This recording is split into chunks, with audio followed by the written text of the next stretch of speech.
Bueno, buenas tardes, ¿me escuchan? Buenas tardes, doctor. Sí, se le escucha. Ya. Correcto. Entonces vamos a dar inicio a la presentación de la teoría.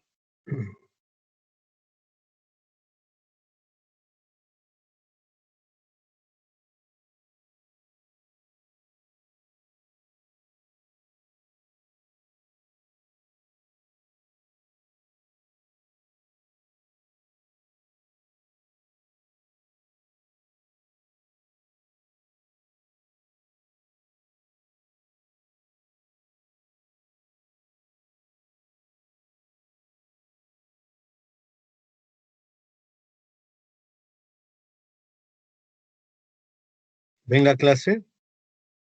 Sí, ¿no? Ya, correcto. El día de hoy, buenas tardes con todos, vamos a desarrollar dos clases correspondientes al capítulo de nefrología. La primera clase que vamos a desarrollar es el de injuria renal aguda. La injuria renal aguda es una patología que básicamente señala un cese brusco de la función renal. Este cese brusco de la función renal se traduce en una disminución de la tasa de filtración glomerular y obviamente va a reflejarse también a través de una retención de urea y creatinina y una alteración en la regulación de agua y electrolitos. A pesar de todos los avances, ha habido muchas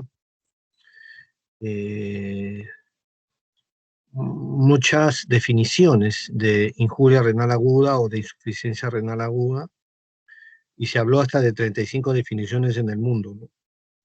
Y se empezó a cuestionar el término de insuficiencia renal aguda porque tenía limitación en la percepción de la alteración de la función renal. Lo que sí está claro es de que el niño es un insuficiente renal fisiológico. Un niño a término solamente tiene 13 a 15 mililitros por minuto de depuración y que la función renal recién se alcanza entre 1 a 2 años. Entonces es muy importante considerar de que la función renal, al no ser plena, debe haber una estrategia terapéutica óptima que implique que el riñón tiene una capacidad limitada para manejar exceso de agua y electrolitos. En la parte de fisiopatología hay 4 factores que tenemos que conversar: los factores hemodinámicos, los factores de nefrona, las alteraciones celulares y metabólicas y los llamados factores de recuperación. Los factores hemodinámicos están centrados básicamente en los niveles de vasoconstricción y aquellas drogas vasoconstrictoras que predominan sobre las drogas vasodilatadoras. Son llamadas drogas vasoconstrictoras, el sistema renina-angiotensina, la adenosina y la endotelina, que van a predominar sobre las prostaglandinas y el óxido nítrico. Los factores de nefrona se refieren a aquellos factores que son más sensibles a la hipoxia, que son los factores tubulares, básicamente el túbulo proximal y la gasa gruesa de Henle. Tanto es así que una de las definiciones tempranas de la IRA era necrosis tubular aguda. Como todo evento sistémico, porque el riñón se interrelaciona con todo, hay una respuesta celular y metabólica de defensa, ¿no? Se libera free radicals, hay liberación de metabolismo de nucleótido de adenina que es vasoconstrictor, se altera el calcio intracelular y se incrementa, liberación de fosfolípidos y lipasas, alteración de la polaridad celular y la apoptosis o muerte celular programada por una endonucleasa. En toda esa serie de eventos inflamatorios y proinflamatorios, el riñón trata de recuperarse. Libera libera nucleótidos de adenina y tiroxina, el factor alternaturético, fomenta la adhesión leucocito-endotelio, bloquea el calcio que se incrementa, genera proteínas de calor que mimetizan las proteínas dañadas, así como factores de crecimiento. En esa cadena injuriante contra la célula renal va a desencadenarse una respuesta inflamatoria de diferentes grados. Y la magnitud de la respuesta inflamatoria depende de la magnitud de la injuria. Y esto puede llevar incluso a fibrosis. La creatinina ha sido considerada el marcador clásico y permanente de la definición de IRA. Pero uno de sus inconvenientes era que sus concentraciones no cambiaban hasta que la función renal se alteraba en un 25 a 50%. En algunos casos hablaban hasta de días para un aumento significativo a pesar de que el daño ya estaba dado. La creatinina no puede delinear la gravedad, el tiempo, la causa de la lesión. Es inexacta, ya que depende de la masa muscular, a veces hasta del estado de hidratación, es distinta para el sexo, la edad y el método de medición. Y en los primeros días de vida, la creatinina del recién nacido es de la madre. Entonces, hasta estos cuestionamientos fueron planteados en función qué tan útil podría ser la creatinina. Entonces saltaron a la luz los llamados biomarcadores, que a pesar de todo no han logrado reflejar de una manera muy práctica lo que significa la IRA en pediatría. Y no tenemos en Perú. Tenemos la cistatina C, la interleuquina 18 y el KIM1 urinario para el diagnóstico diferencial de IRA. En un diagnóstico precoz de daño renal agudo tenemos la cistatina C, la interleuquina 18 urinario, el N-gal y la glutatión S-transferasa. Predicción de necesidad de diálisis, el N-gal, y predicción de mortalidad, el N-acetil beta-D-glucosaminidasa, KIM1 urinario, interleuquina 18. Si ustedes logran ver de una forma panorámica, como que da un vistazo, van a observar varias cosas. Uno, de que se necesita generalmente varios biomarcadores para llegar a una conclusión. Y dos, de que entre ellos también se enlazan, ¿no? El KIM1 urinario también se ve en el diagnóstico diferencial en el predictor de mortalidad, lo cual no le da una efectividad tan clara como en algún momento se prevé. En toda esta cadena de eventos donde el riñón se convierte en un órgano agredido potencialmente, partimos de un riñón normal que tiene un riesgo incrementado de daño que se va a reflejar como disminución de la tasa de filtración glomerular, que puede llevar a una insuficiencia renal y dependiendo del contexto en donde se desarrolle todo este proceso, puede ir a la muerte. Y el otro punto que también rescata esta lámina es el tiempo de enfermedad renal para definir entre una enfermedad renal menor de 3 meses cuando es una injuria aguda y mayor de 3 meses cuando es una injuria renal crónica o enfermedad renal crónica. Rifle en el año 2004 dijo lo siguiente: debemos estandarizar criterios. Y puso 5 criterios, que es una de las 5 letras de la palabra rifle: riesgo, injuria, falla, pérdida o enfermedad renal.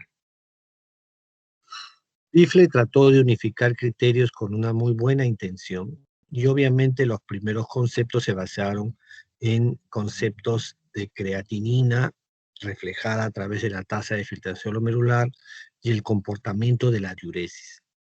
Y obviamente establecieron 3 grados principales de severidad, como era el riesgo, injuria y falla, y 2 criterios de resultado final, que es la pérdida de la función y la enfermedad renal avanzada.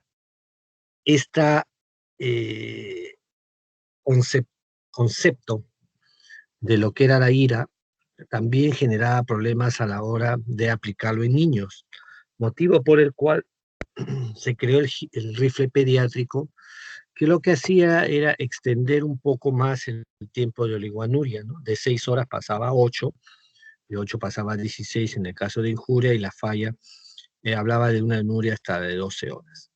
Pero sin embargo, posteriormente salió el grupo de Akin, que empezó a cuestionar los otros 3 conceptos, que era una falla renal prolongada de 4 semanas, lo que antes le llamamos la ira prolongada, y la falla renal crónica, más de 3 meses, que los detractores de Rifle decían de que no cabe hablar de eso en una ira. ¿Cuál es la fórmula que hasta el momento perdura y persiste para tratar de explicar la tasa de filtración glomerular en niños? Es la fórmula de Schwartz. La fórmula de Schwartz tiene una constante que se llama K, que es 0.33 para el pretérmino hasta el año y 0.45 para el nacido término hasta el año, multiplicada por la talla en centímetros del paciente dividida entre la creatinina. Esta K es 0.55 del año hasta los 12 años, 0.7 para el adolescente varón y 0.57 para el adolescente mujer. Y en caso de una enfermedad renal crónica independiente de la edad, la K es 0.43. Luego, en el año 2012, publicado en el año 2013 en el Kidney International, Cadigo, que es otro grupo de gente estudiosa de las alteraciones renales, sacó otro concepto.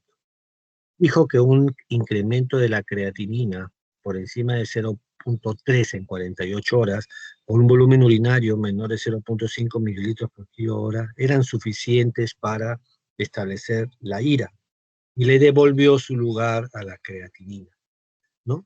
En Rifle utilizan la tasa de filtración glomerular y Cadigo utiliza la creatinina, que ahí ven que es diferente entre niños y niñas.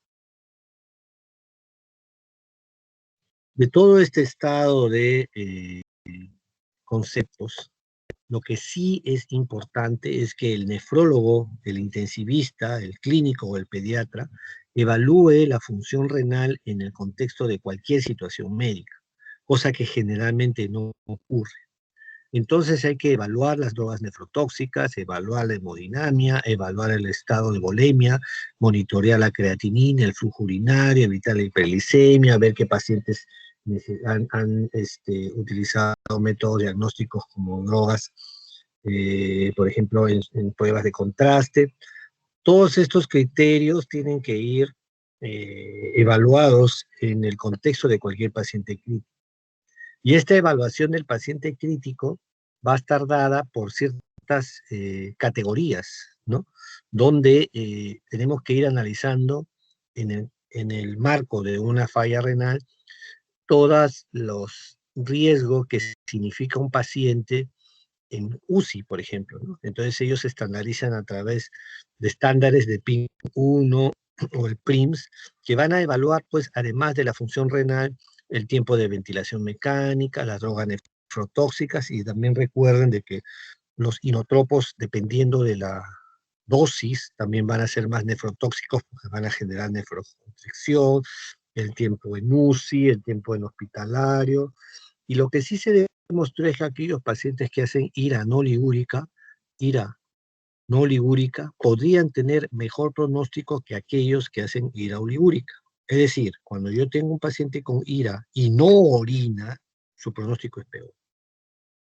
¿Y en qué contexto su pronóstico es peor? Requiere más tiempo de diálisis, requiere generalmente terapia dialítica, más niveles de creatinina, más niveles altos de creatinina al momento del alta, mayor mortalidad en la UCI, mayor mortalidad hospitalaria. Entonces, esto solamente indica, refleja y reafirma que la ira oligúrica tiene es una forma más severa de ira. No hay una incidencia exacta porque la ira es medida a través de la creatinina.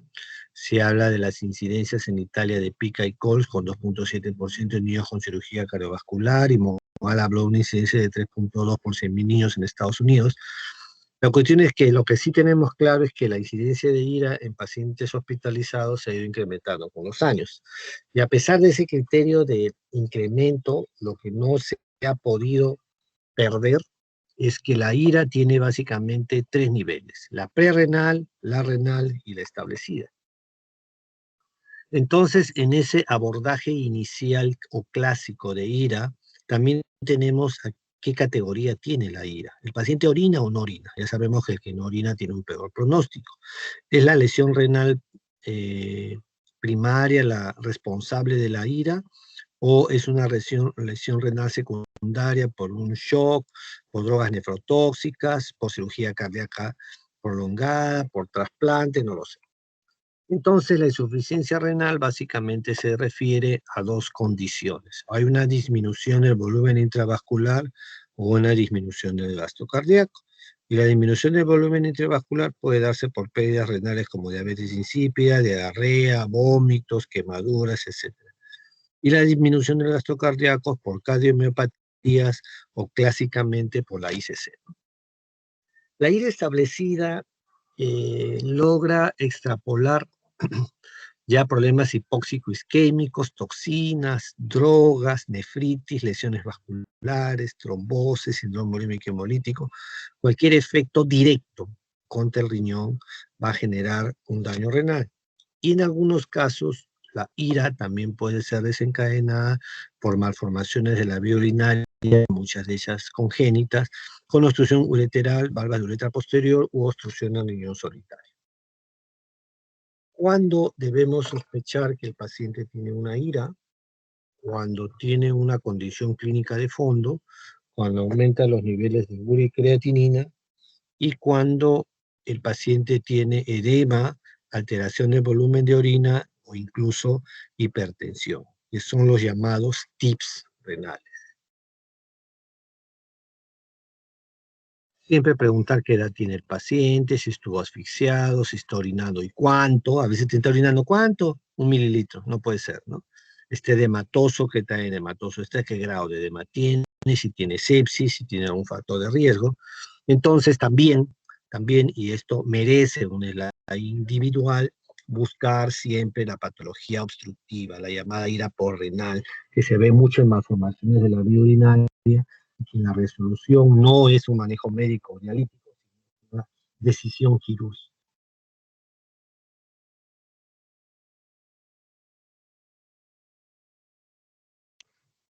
Aspectos clínicos: cómo orina, qué grado de edema tiene, está en anasarca, tiene respiración acidótica, está comprometido su sensorio, tiene convulsiones, náuseas, vómitos, hipertensión, edema agudo de pulmón, masa abdominal.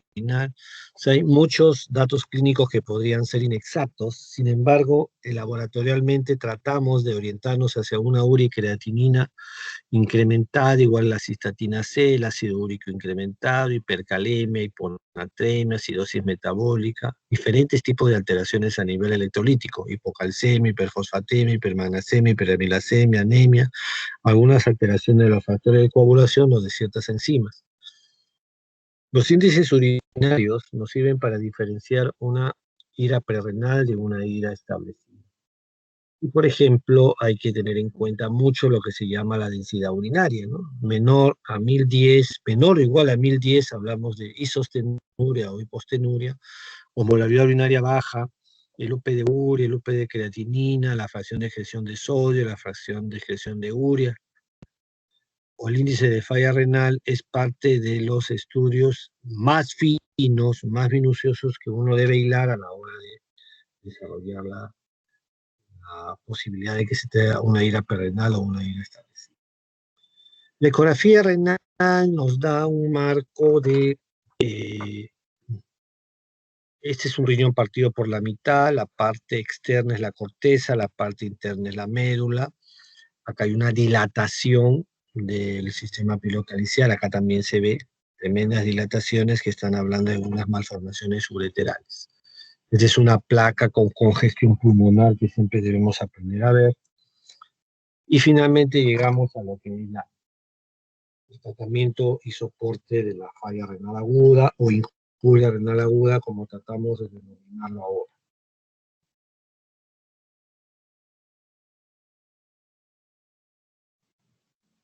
El riñón quiere prevenir su daño.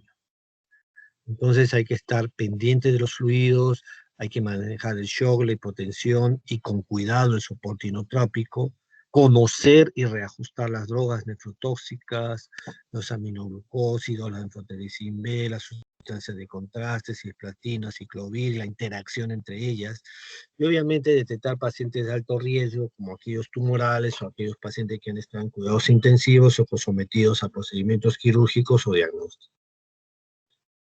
El cuidado real del paciente con IRA se ha visto incluso en experiencia americana de que no hay una estrategia de prevención. El riñón no se acuerda. Hasta un 43% de pacientes que desarrollaron IRA no fue observado en sus primeros momentos porque existe un retraso inaceptable en reconocer. Incluso con COVID, nadie se ha preocupado. El diagnóstico clínico se orienta más al problema principal y descuidan el riñón. En COVID, ¿qué ha pasado? De que se han orientado más al problema respiratorio y no se han acordado de que el riñón también se altera, inclusive por las drogas que utilizan. Los fármacos tienen su efecto contra el riñón que debemos irlo conociendo, ¿no? Por ejemplo, los aminoglucósidos van a generar toxicidad celular por disfunción liposomal, básicamente en el túbulo proximal.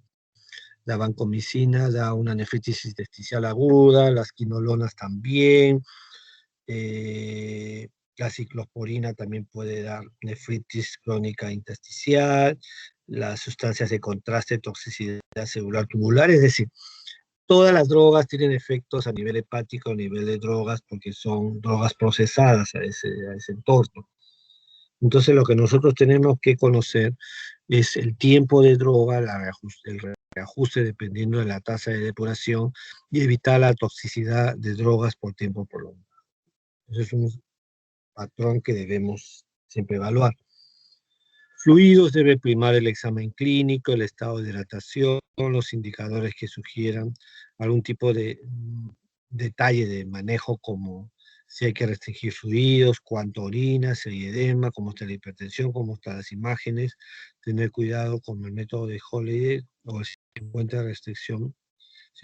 de restricción por kilómetro cuadrado dependiendo del grado de edema y los diuréticos si fueran necesarios. Hay que promover la nutrición directa o por zona nasogástrica.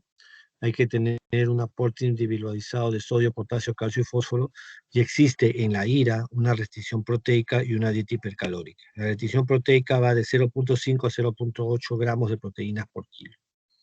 Y obviamente farmacológicamente hablando, hay que regular las drogas según la tasa de filtración glomerular. Hay drogas que se baja la dosis y hay drogas que se prolonga el intervalo.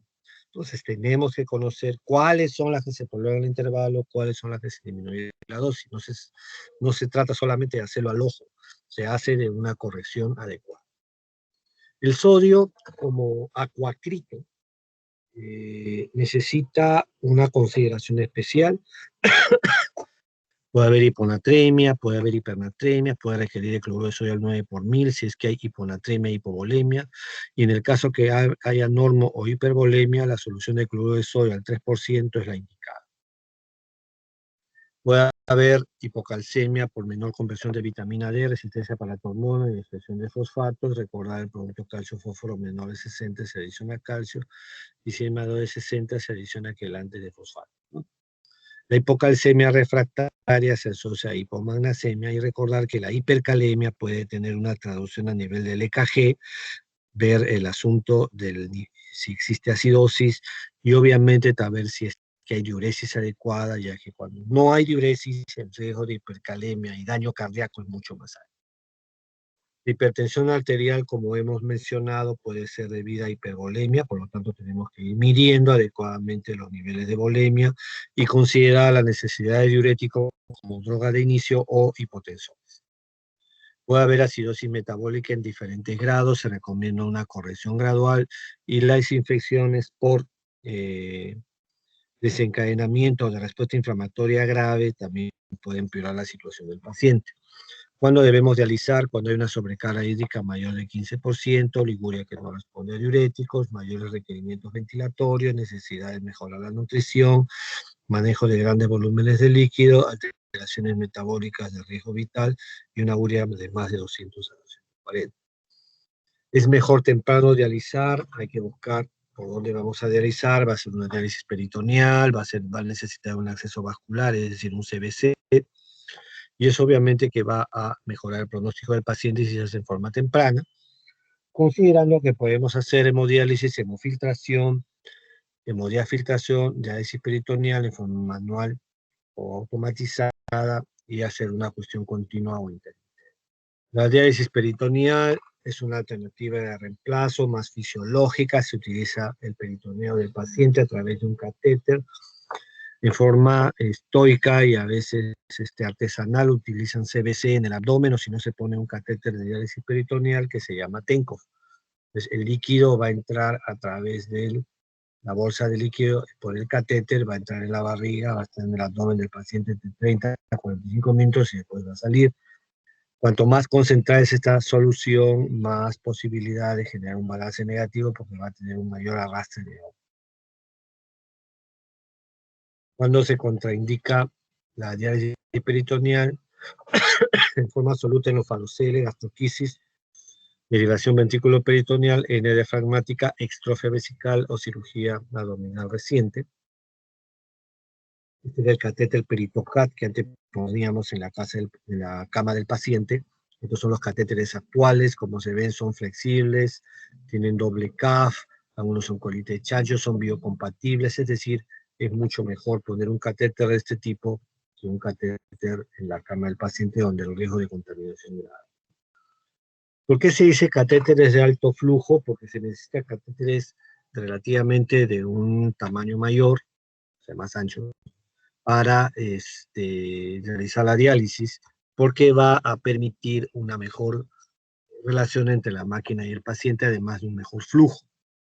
Entonces, el acceso vascular depende del paciente, pero también obviamente puede haber complicaciones, depende de la superficie corporal del paciente. Por mal posicionamiento, hemos visto neumotoras, neumodestino, todo lo que se escribe ahí, lo que más frecuente es mal posicionamiento, neumotoras, neumomediastino. Pulsión arterial he visto una sola vez y no he visto el resto a pesar que se escribe ahí. Infecciones obviamente a veces por mal cuidado, ¿no?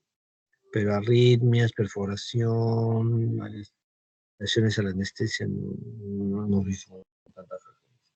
La hemodiálisis requiere de una terapia a través de un filtro que también se llama dializador y el peso ideal es no menor de 15 kilos para poder conectar a la máquina de diálisis.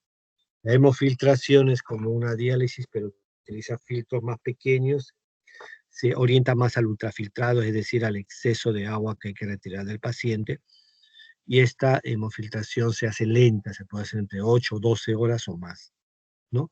Y como es un retiro estrictamente de agua, es mejor que sea lo más lento posible. La hemofiltración se convierte en un proceso extracorpóreo en el cual la sangre urémica es depurada por el principio de transporte de fluidos por convección. La sangre pasa por el hemofiltro, que es muy permeable al agua y a los solutos pequeños, y el ultrafiltrado va a generarse a través de una presión hidrostática a través de esa membrana, ¿no? Y esto es lo que va a generar básicamente el ultrafiltrado, el retiro del exceso de agua, pero es más lento. No más lento, sino que es más lento en el sentido de que el procedimiento es más lento, pero es más efectivo. Terapias que disminuyen la injuria y promueven la recuperación: antioxidantes, hormonas estimulantes de melanocitos, factores de crecimiento epidérmico, semejante a la insulina, el crecimiento del hepatocito. Y los factores pronósticos clásicos serían la anuria, que no es un buen factor pronóstico, de buen pronóstico, la necesidad de diálisis, el uso de nootrópicos, dependiendo de la dosis, menores de 1 año, demora hospitalaria, no hay estudios en niños. Y lo que sí se ha demostrado que es un factor de riesgo importante a considerar es la sobrecarga hídrica, ¿no? El riesgo de edema de pulmón, el riesgo de... Niños que en periodo neonatal cursaron con necrosis cortical y con función renal recuperada, ruptura de genos o síndrome hemolítico tienen riesgo de daño renal tardío, y la injuria renal de cualquier causa puede llevar a un daño permanente. Si bien el ABC ha cambiado, no olvidemos que hay que evaluar las medicinas, aumentar la presión arterial, realizar el balance hídrico, el examen de orina, le dicen la biopsia líquida, y descartar procesos de alteraciones estructurales congénitas como procesos obstructivos e iras posrenales. No sé si hay alguna pregunta. Mientras voy viendo la otra clase.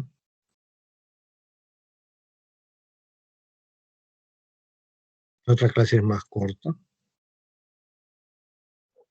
Doctor, disculpe, buenas tardes. En la utilización de sodio, ¿qué dijo sobre el cloruro al 3%? Que la solución hiperosmolar de cloruro del 3% se debe utilizar en pacientes donde hay normo o hipervolemia. Si además de la falta de sodio también hay falta de líquido, debería utilizarse cloruro de sodio al 9 por mil. Si tiene 154 miliequivalentes por litro y 15.4 por cada 100, ¿no? Entonces, no solamente estás poniendo agua, sino también estás poniendo sodio.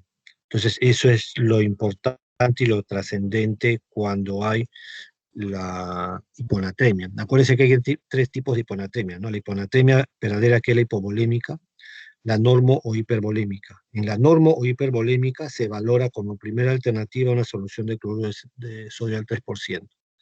Pero la hiponatremia hipovolémica es agua más sodio. Gracias, doctor. Eso genera problemas al momento del manejo. Bueno, continuando con los temas, si es que no hay otra pregunta, vamos a desarrollar la glomerulonefritis postinfecciosa.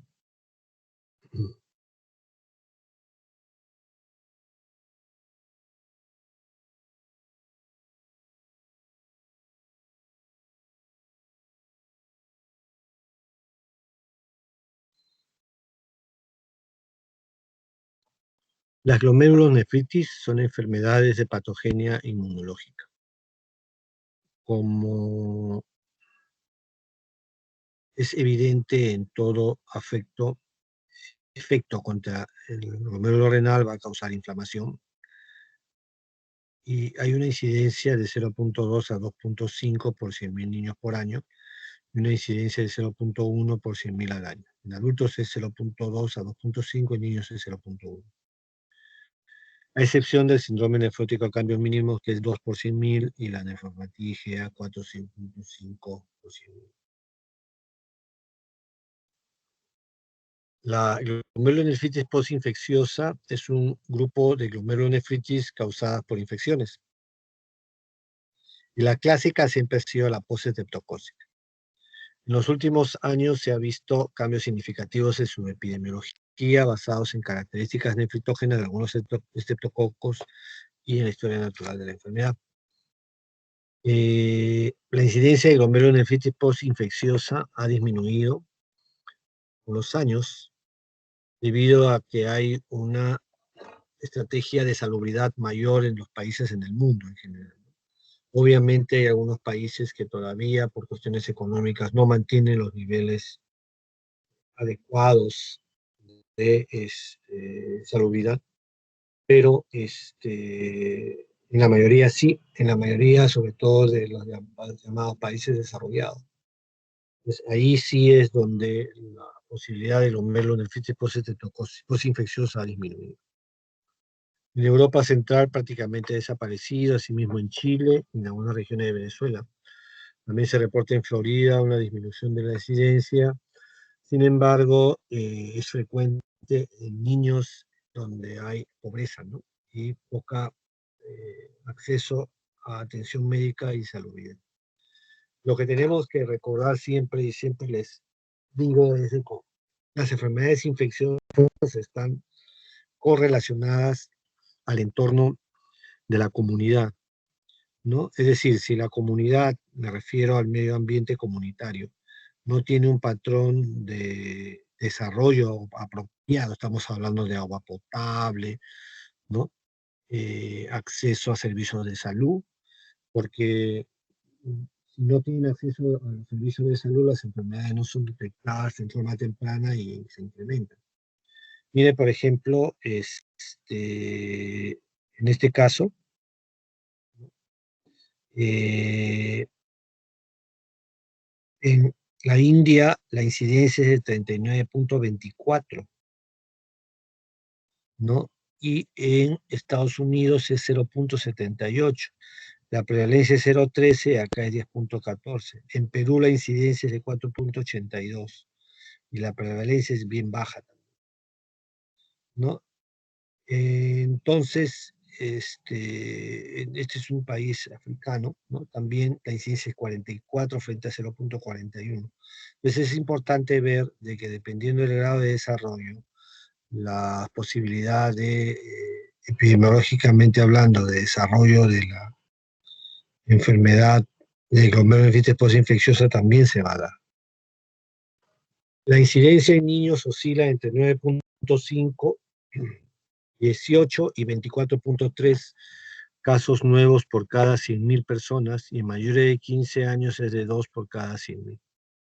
La glomerulonefritis es pues producto de una reacción antígeno-anticuerpo y los complejos inmunes nefritógenos se basan en daño a nivel de la membrana basal, lo que llaman las HAMS o jorobas.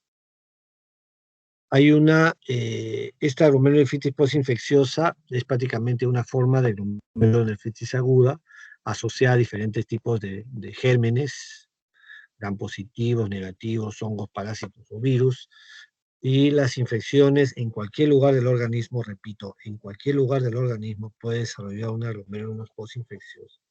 Generalmente se usó al inicio fue al estreptococo, ya que ellos eran el punto de infección más evidente, no tanto de piel como de garganta. Incluso trataron de mejorar acercamiento diagnóstico a la glomerulonefritis postetocócica con el test de triptosina, ¿no? ¿Cómo se enfoca el síndrome nefrítico? Hay básicamente edema, hematuria e hipertensión, y unos hablaron que en los últimos años la incidencia de falla renal aguda era alta, y hablaban hasta de un cuarto componente. Pero el ejemplo clásico es hematuria, hipertensión y edema. Y como se ha mencionado al inicio, va a ser el reflejo de una inflamación glomerular con proliferación endocapilar de elementos salvajes. Etiológicamente hablando, las glomerulonefritis pueden tener básicamente 3 causas. La clásica es la postinfecciosa, que es la glomerulonefritis postinfecciosa, y las otras es la primaria y la secundaria, que tienen algunos componentes comunes, la nefropatía por IgA y la membranoproliferativa, la MP, y la secundaria a lupus o a púrpura de Henoch-Schönlein también se comporta fundamentalmente como un síndrome nefrítico. Cuando nosotros hablamos de síndrome nefrótico o de síndrome nefrítico, tiene que haber una mayor predominancia de uno de ellos. Cuando hablamos de nefrítico, quiere decir que fundamentalmente estamos hablando de hematuria, más sus componentes agregados. Y cuando hablamos de nefrótico, estamos hablando básicamente de proteinuria, más sus componentes agregados. Cuanto más nefrítico es el nefrótico, peor. Y cuanto más nefrótico es el nefrítico, peor. O sea, entre ellos se intercalan conceptos y obviamente factores pronósticos. Hay que recordar que los riñones son sensibles a la injuria mediada por el complemento. Y esto es debido a la extensa superficie endotelial que tiene, ¿no? El elevado flujo sanguíneo, la organización vascular y los componentes del complemento, ¿no? Entre los grupos de enfermedades renales mediadas por complemento está básicamente la activación del consumo de complemento, básicamente de la vía clásica. Y el segundo habla más de una disregulación de complemento en relación a la vía alterna. Entonces, los procesos podálicos, ¿no? Las llamadas HAMS o jorobas no son más que reacciones antígeno-anticuerpos sobre la membrana basal glomerular, que lo que van a reflejar es la manifestación histológica de un daño producido por una reacción antígeno-anticuerpo. En la infección postestreptocócica de piel, como pródromo, 21 días, y de garganta, 10 a 14 días, está el desarrollo de una glomerulonefritis postestreptocócica, ¿no? Y en ese contexto habría que ir indagando sobre los probables signos o síntomas del paciente. Esta es una neumonía redonda, que fue la causante del síndrome nefrítico. Esta es una congestión pulmonar. Estos son los diferentes tipos de hematuria, y a esta que tiene orina espumosa podría ser el reflejo de una proteinuria nefrótica. Dentro de lo que es el laboratorio, hay que recordar que hay una hematuria glomerular, glóbulos rojos dimórficos, leucocituras, cilindros hemáticos, que siempre son patológicos, al igual que los cilindros leucocitarios, que también son siempre patológicos. Hay una proteinuria variable, hay una disminución de la tasa de filtración glomerular, con un CLI de creatina menor de 90 en el 20% de los pacientes, ahora se dice que es más, hipocomplementemia en el 90% y anemia dilucional. En la evolución esperada hay una soemia de una semana, una hematuria macroscópica que no debe pasar de 10 a 14 días, un edema de más de 2 semanas, una hipertensión no más de 6 semanas, un complemento que se normaliza después de los 2 meses, la proteinuria que puede ir hasta los 6 meses, o una microhematuria que hablan de 1 o 2 años. El tratamiento es reposo, manejo de la hipertensión, la hipervolemia, dieta, sal, agua, restricción, furosemida para manejar todo el contexto, inclusive de hipertensión y hipotensores como terapéutica muy, muy condicional. ¿Cuándo biopsiamos un nefrítico? Cuando hay un incremento galopante de los niveles de retención nitrogenada, o sea, una ira que no se explica, ¿no? Una hipocomplementemia en más de 2 meses, un comportamiento de enfermedad de resolución no esperada, por ejemplo, una hematuria macroscópica que pasa los 14 días. Tenemos 1 mes, 2 meses y sigue con la hematuria macroscópica. Eso ya no es un nefrítico de buen pronóstico, o una proteinuria nefrótica persistente entre 3 a 6 meses. Entonces vamos a observar que la glomerulonefritis dentro del punto histológico es producto del depósito de los complejos inmunes, como señalamos hace un rato, en la membrana basal glomerular, con pérdida proteica y del área de filtración. Este complejo inmune va a consistir en un antígeno de la infección, un anticuerpo IgG, que activa la vía alterna del complemento, producción del complejo C5-9 con C3 bajo y C4 normal, delimitando pues el diagnóstico. Las famosas jorobas.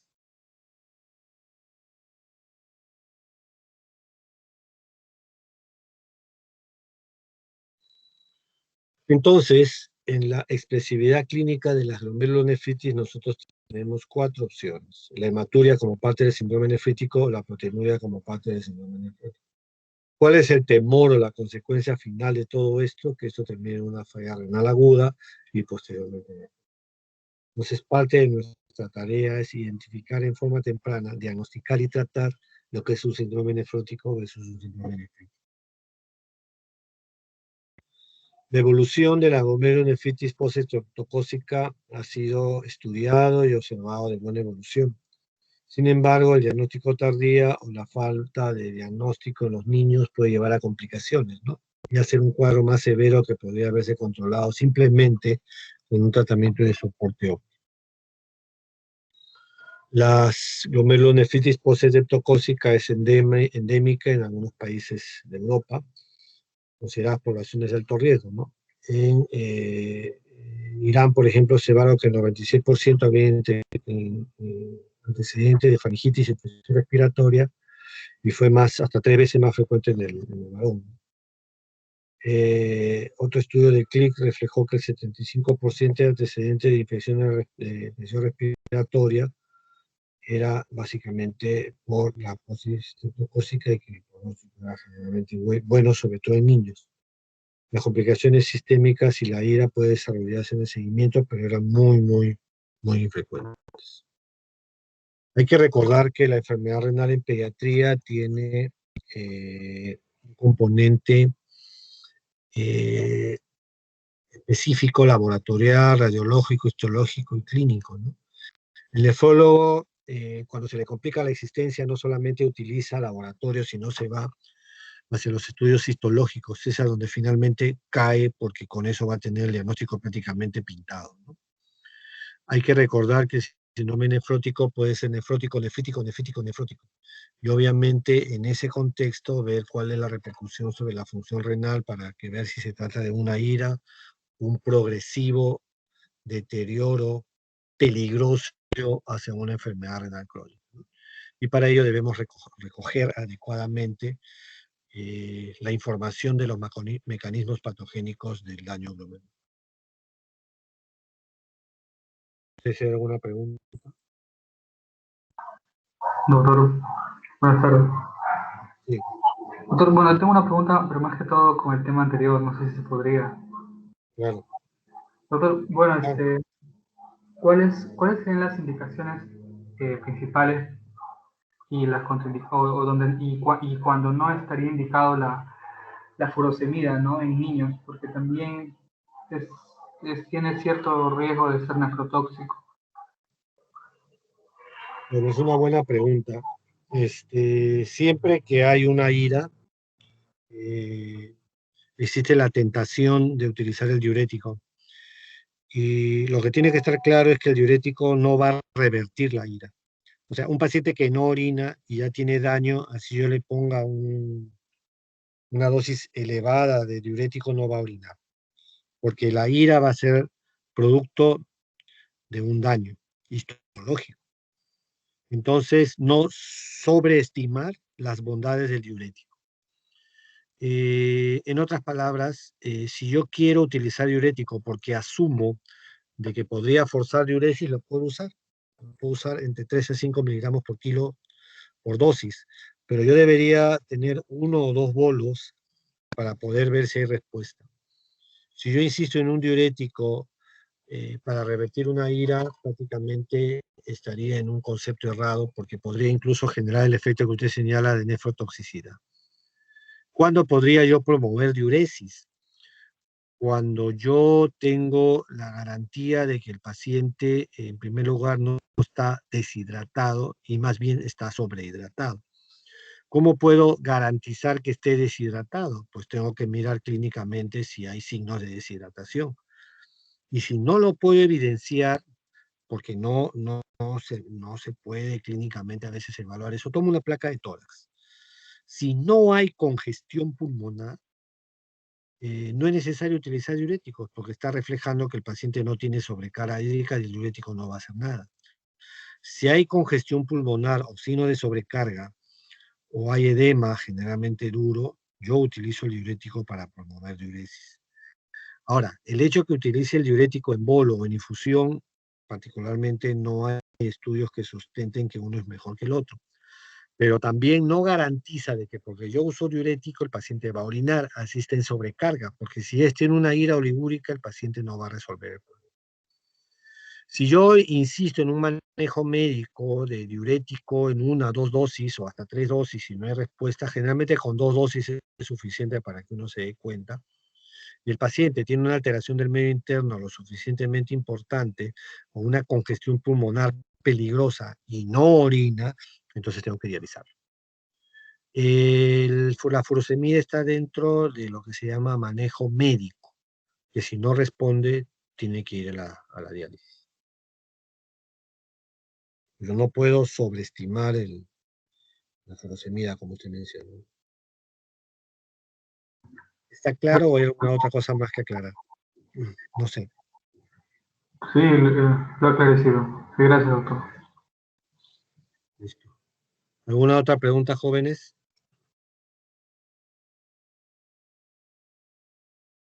Bueno, si no hay más preguntas, termina la clase teórica y bueno, ya nos veremos por ahí. Hasta luego y buenas tardes. Gracias, doctor. Gracias también. Gracias, doctor. Gracias, doctor.